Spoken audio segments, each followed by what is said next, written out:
All right, are we ready to start here? All right, I'm John Rearick. You might have met me this morning if you're here. I'm going to do a quick presentation on search engine optimization in the context of Drupal. Most of the stuff I'm going to cover here is not necessarily Drupal specific, but I'm going to cover a few topics about considerations on search engine optimization and give you some resources to get started learning about this stuff and recommend some modules for you. So, just to make sure, I'm not any sort of Drupal expert or, Drupal expert, search engine optimization expert. I just, I've been reading up on it a lot for the past few years, and it's an interesting topic. So yeah, I'm going to cover how it kind of works, how the algorithm, some of the major components of the Google algorithm works, which decides, where your results will be found in what order. A few things about the Google bot that comes and crawls your site to index it. A few do's and don'ts, and some resources. So let's get started here. So why? In this example here, you can see somebody did a search for Facebook login. And I don't know if you can see the first result very well there, but the first result is not Facebook.com. It is some random article published on the web about Facebook login. So when this happened, it was Read Write Web had an article called Facebook Wants to Be Your One True Login. And so that got really popular and became the #1 thing for Facebook login when you search for that. And when you got people who aren't so technically inclined like we are, who know to go to facebook.com and then log in there, whoever, grandma or your parents or whoever who wants to log into Facebook, they just type in Facebook login in some search box and click on the first thing, and they think that's Facebook. So this article ended up having all sorts of comments on there complaining to Facebook, saying, why is Facebook broken? Why is this not working? It's not really their fault for not knowing, but, this is an extreme example of why it's important. I mean, everybody wants to be #1 for what they are, but, we'll try to see why this is a problem.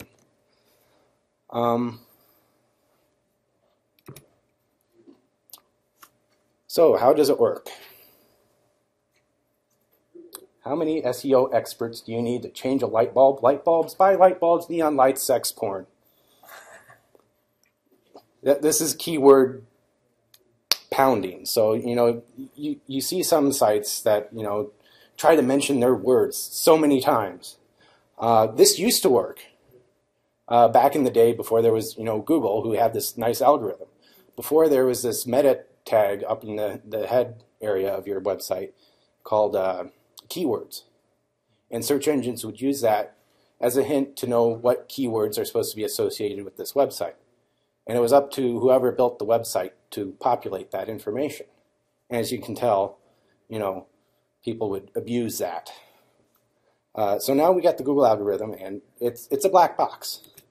It's, PageRank, it's the secret engine, secret sauce, and there's really little that we know specifically about it because they want to keep it secret so that it can't get scammed very easily. So we've kind of figured out some of the big factors in the algorithm, and Google and Yahoo and Bing, I think Yahoo uses Bing now, I don't know, have made some hints about how their algorithms work, and this is just kind of how it seems to work. One of the biggest factor is links from other websites and how well those websites rank for those keywords. So if you get a link to your site on a really popular, credible website that ranks high on that to your website, that brings you up. Semantics. So semantics is, the HTML code which is, it's great. You can do like bold and stuff, and that kind of hints that that word is important. It'll look at the headings. So if you use the H1 tag, H2 tags, it kind of like, okay, that section's about this sort of stuff, and it also adds a hint to what your page is about to Google. Another thing it looks at is your URL, what keywords are in your URL, how long it's been around, the overall quality of your site, and a little bit of metadata. So links from the other site determines your rank. The anchor text. So when somebody links, there's an interesting example. A long time ago, I think they fixed this problem. If you Googled for French military victories, it would suggest, did you mean French military defeats? And this was because some people organized a big campaign to put out links with the anchor text that said French military victories that linked to the Wikipedia article of French military defeats. So it kind of confused the algorithm and made it think that, it made you think the wrong thing. Of course, Google checks on this stuff and has the liberty to change the algorithm to improve the quality of the results. And as you know, the rank of the linking page for the keyword is a big factor in determining, how important that keyword is. So if you get a link from, I don't know, the Washington Post, that would, be worth more than a link from geocities.com. And this is really easy to abuse with comment spam. So if you ever been to some random blog that doesn't have, the caption and stuff to weed out some of the comments, and you see all these links to like Viagra and stuff on the site, that, that can really, that is a very low priority website that you want to be linked to. So if you go out and hire somebody to go out and spam websites with your links, that you're going to get in trouble.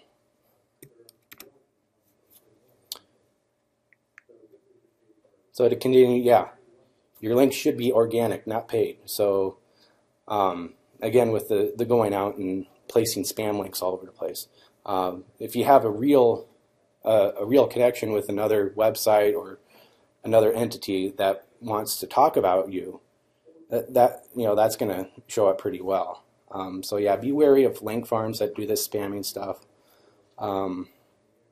JCPenney hired a company to do this, and this is kind of where the issue kind of came up. This was a few years ago, before, like, I think it was the 2010 holiday shopping season. JCPenney hired this SEO company to go out and spam sites with links for like Samsonite luggage or Corel dishes or Levi's jeans or whatever. And, they became the #1 result for Samsonite luggage, ahead of Samsonite.com. A more recent example is another company was doing the same thing. And then Google changed their algorithm to, make this, these bad results not be ranked up high. And so now, after this company was out spamming the links, Google changed the algorithm. Their site got way down in the search ranks and got completely obliterated from Google. This company's going back and suing them to say, take off these links that we spammed your site with. Whoa, why? I don't know. Just be honest, please. So a little bit about the semantics. The appropriate title tag, the thing that shows up at the top of your browser and on the top of your page. By default, Drupal, lets you type it in or whatever. If you got content types of certain types of information, maybe you want to make it easier for your content creators to set that title by using a combination of things from the fields in your content type. So you use a module called auto node title. And what that does is it uses the token module, which is a requirement, and pieces together a title for that node, which now people don't have to think of a title to name your node, so that helps them with that. And of course, you can hint for certain keywords, you know, H1 through H6, defining sections of a page. Strong, well, you know, it's the bold element now. Emphasis is italics. Alt tags, title tags under links, all sorts of meta information, table headers. Those are all good practices to do. And you know, when you do this, it's good for accessibility too. So I was just talking at the talk with Hans, doing the higher ed. He was talking about accessibility. Usually, if it's good for accessibility, it's good for search engines.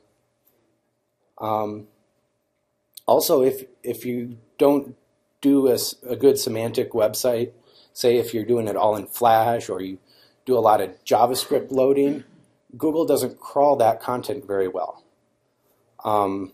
So, you know, if you have, you know, an entire list, if all of your content is brought up in a dynamic AJAX view and it doesn't fall back easily without JavaScript, none of that's going to get indexed. So it's a good idea to, you know, try using your site without JavaScript and see what happens. So how the URL and domain path work, Google will find keywords in the domain and it will help the ranking. So if you want to be good on a keyword for, I don't know, we'll say light bulbs. You know, lightbulbs.com is gonna be the thing. You know, a very good indicator of what that website's about. And also, the longer you have owned the domain, it'll actually go and look at the whois information for that website and see how long it's been around or how long it's been in ownership, and that can help legitimize your site. So if your site's been around, like apple.com has been around since like 97 or 95 or whatever, it has a long history of being a good website. So it's pretty solid and trustworthy. It's been around a while. It's good. The thing about the path is that you can't always trust that it'll pick up on the query parameters. So the query parameters is stuff like when you go up in the URL and it puts question mark something equals foo. That's usually found maybe in some dynamic views. It'll put that stuff. Or if you paginate, it's page 1, page 2. That's not always indexed very well. It's been getting better. Sometimes if you go into Google Webmaster Tools, you can tell it what query parameters are being used for like search. So it has a better idea to ignore those and use others. But there's also the idea of, well, in Drupal, to help you with this path stuff, there's the path auto module. It will take a look at your content, a field in your content type, and use that to put up a path for that particular node. So then if you go to mysite.com/, foo, article name or article title, that will be a lot easier to read than node/2456. So that's helpful. An interesting thing I saw when I was doing this presentation is we've got our website, 2012.drupalcorn.org. It's only been up for a few months. And so when I did a search for Drupal Training Iowa, we were 9th down in the listing. But you know what? 8 of those 9, or 8 out of 10 of those on the first page were referencing our camp. So, you know, that even though it's our site isn't listed at the top, our actual product is the entire first page, which is awesome, and which is why you want to get your links out there. Even though if it's not indirect, you'll get some really good referral results that way. So I think the first hit was groups.drupal.org, which is really good for Drupal keywords. And, you know, we just made a post or 2 up there, and it's there. It's awesome. So some things that you you can do for site quality. Broken links is a sign of a poorly done website. There's a module called Link Checker that will kind of, I think it goes on cron. I haven't really seen it, how it works, but it'll try and go through your content body and see if the link still works, and it'll give you a report. Again, site security, no spam links. Be very careful, when you enable the comment module or allow other people, outside untrusted people, to actually put stuff into your website. If you have it open to unscrupulous people, they can just go in and put in their own, go to my website. I see it on Drupal.org sometimes, like every once in a while I'll get an email from our group saying, hey, check out our manufacturing for power outlets or something. I'm like, what does this have to do with Drupal? It's one of those things. So if you can keep that problem handled, that's really good. Site speed is also a very big quality indicator, and this is it. Site performance is a huge topic. The easiest thing for smaller sites is to turn on the cache. Out of the box, Drupal's kind of slow and sluggish, but you turn on the cache and it speeds up pretty quick. And there's a lot you can do to expand Drupal that gets really complicated. Content updates is a very good site quality indicator. If your website doesn't have updates on a regular basis or hasn't been updated recently, Google kind of has this idea that this website's going stagnant, it's not relevant anymore, and it's just, there's some other website that's being updated more, and that's the better resource. So you can kind of help yourself with this by staging content, creating all this content up front all at once if you wanted to, and just set it in the scheduler module, which will change it from unpublished to published at a set time, which is kind of nice. And then there are other, there's workflow or rules that can help you do even more cool scheduling stuff. Duplicate content. So if your content, the exact same copy of your content is also somewhere else on your site, it kind of splits your page rank between those two things, and so each page would have a slightly, together they would be, double the, ideally double the rank, but it's working against each other to get the good spot for your search terms. So by default, Drupal has node / 1, 2, 3, 4, 5, and it also has the path, foo/bar. But if you go to node 1, 2, 3, 4, 5, it'll show the same page as foo/bar. So what you can do is you can use this global redirect module and maybe some mod readwrite in the Apache stuff to automatically do a redirect on node / 1, 2, 3, 4, 5 to the correct path alias.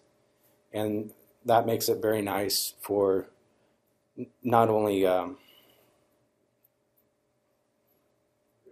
the search engine stuff, but allows your site to look more professional in the URL. So you can see, just like with the path auto, it will make it nice and user-friendly, one place to go for the same piece of content.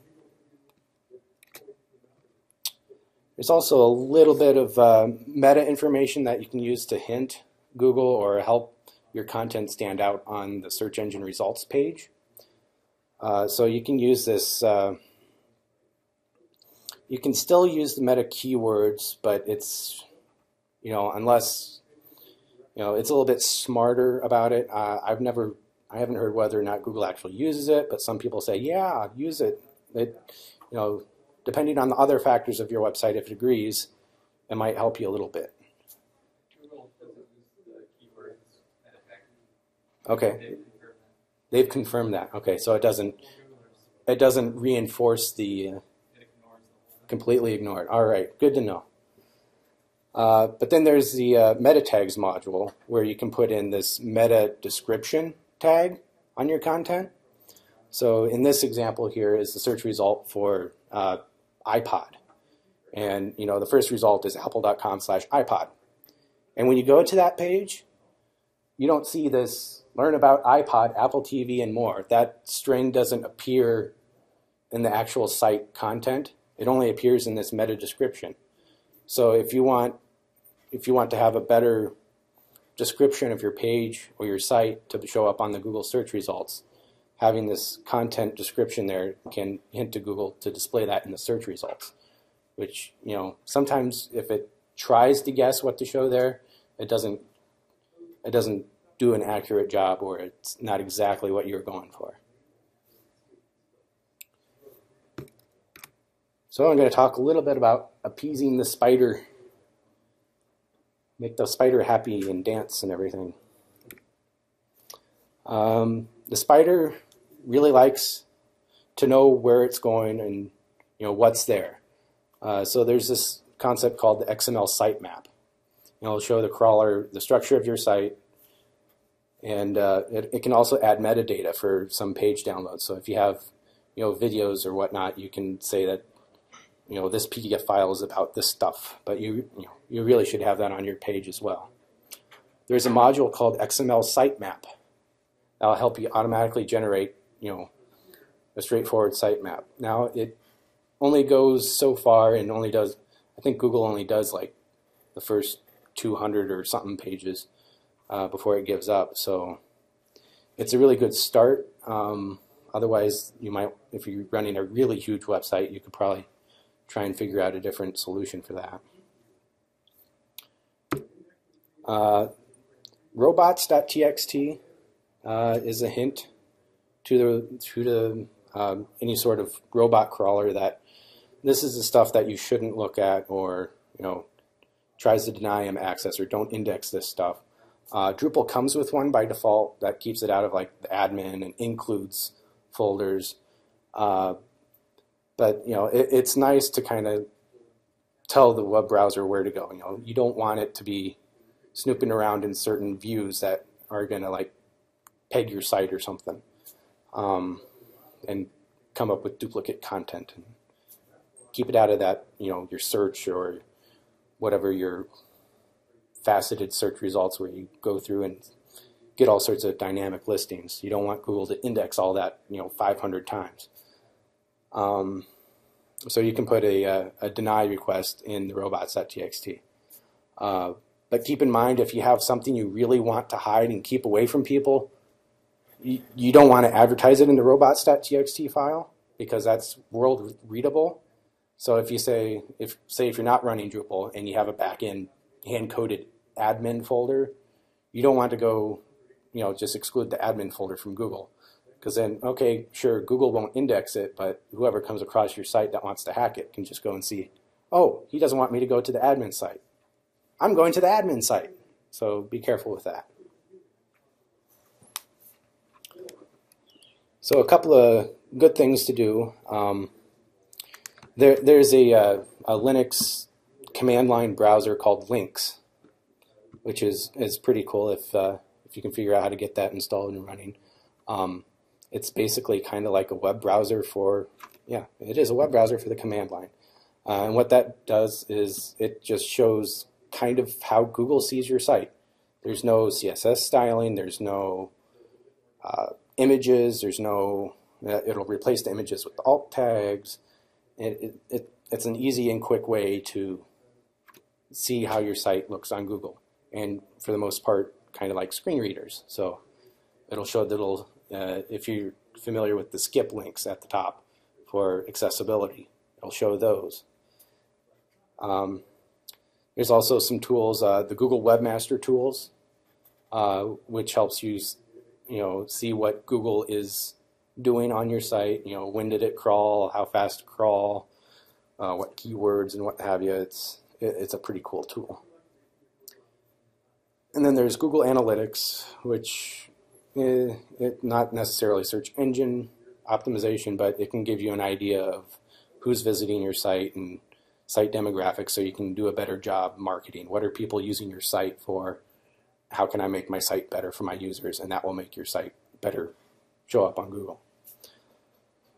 And there's a lot of validators out there. Validator.w3.org will help you get that, at least, you know, the semantics of you wrote that tag correctly, or you didn't put that, you know, you put that tag in the wrong place that it's not supposed to be. You can do that, but it's not going to tell you you used too many header tags on this page. Use social media. This is really cool. So if you have a Twitter account or a Facebook account or something, you can put that out there, and that's another link to your site from a reputable website. And if you can get the community, you know, other people talking about it on the social media networks, the more chatter there is about that, the more links there are. And this is, you know, legitimate chatter, and it's good for your Google juice. And pay attention to accessibility, because accessibility and Googleability seems to go pretty well together. That's just kind of my observation. So some things to try and avoid. 100% Flash. I think I did this presentation a year ago when it was kind of like Flash was still kind of the thing, but now it seems to be dying down, so yay. I know a lot of people have websites that are like a big Flash intro thing, and Google just sees that and it's like, okay, there's no link to the rest of the site, I'm gone. 100% Ajax, as I said, you know, if the page is not there without JavaScript, it's not going to get indexed. Don't make everything bold or header 1 or whatever, because then you can't really pull out really what is the topic you're talking about. And don't unnaturally load up on the keywords. So light bulbs, light bulb, blah, blah, blah. And don't spam your links. You can get burned. So the main lesson is just make awesome websites. If it's usable, if it's interesting, if you can get people to talk about it, that's awesome. And that'll help you with your Google search results really good. So it seems like I rushed through this pretty quick. I'll just go through some of the resources I have here. These are the articles I mentioned about JCPenney, the Facebook login, and the company suing to remove their spam links. I'll put these slides up on my presentation page on the website. And here are the modules that I mentioned that will help you get a good start on making this good. There's also a nice module called SEO Checklist. It's the last one on the thing here. This module doesn't actually do anything. It just installs on your site in your admin area, and you can it goes through a list of best practices. And so as you go through your website, trying to make it nice and search engine optimized, you can go through and check the boxes, learn about what each of these things are and what they're supposed to do. And it's really good to get you a good start.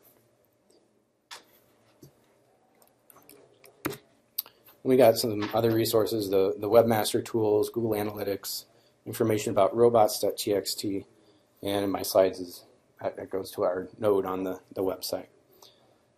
So at this time, I guess I'll just open for questions or discussion. You talked about you mentioned that the more links you have, the higher the Google results you will get. Do you know with like social media advertising with links using link shorteners like Bitly and things like that, does it still register those as links, or does it have to be a specific URL? So with Bitly and link shorteners like that, they do what's called a 301 redirect, which means moved permanently. And what that does is when Google encounters that sort of link, it just takes whatever information it has about that link and applies it to the new one.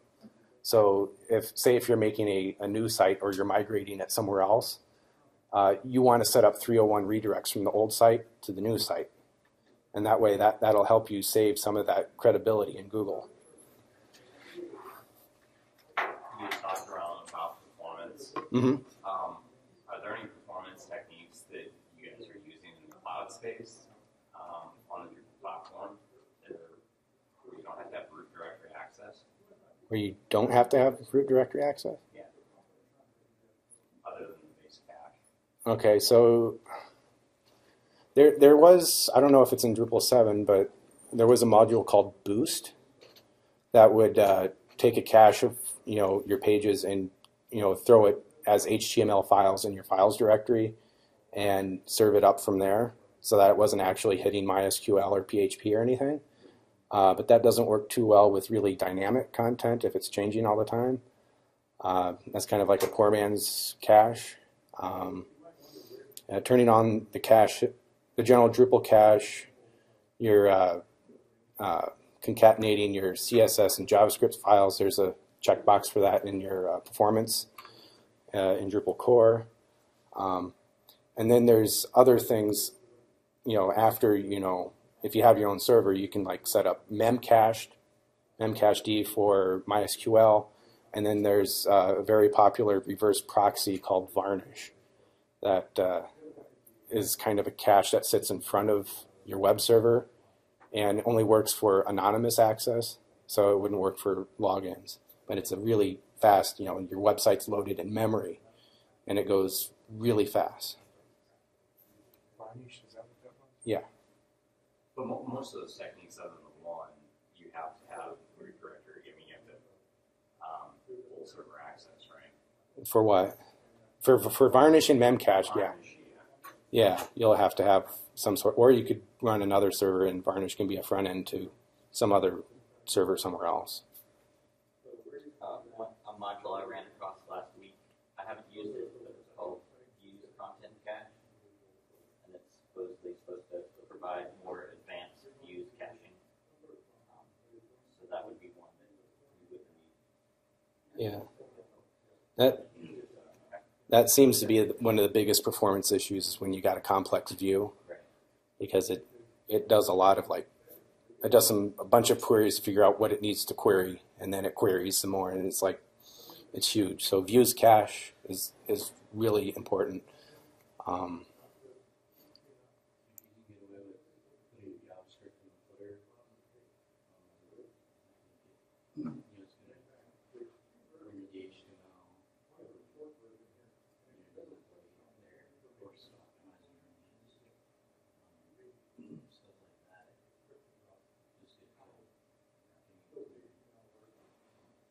Depending on what the JavaScript is doing, you can put in the header or the foot. If it's not doing anything to change the layout of your page, it's good. Like Google Analytics, keep that in the footer. But if you have something that's going to start your slideshow or something, you kind of want that up top. Yeah.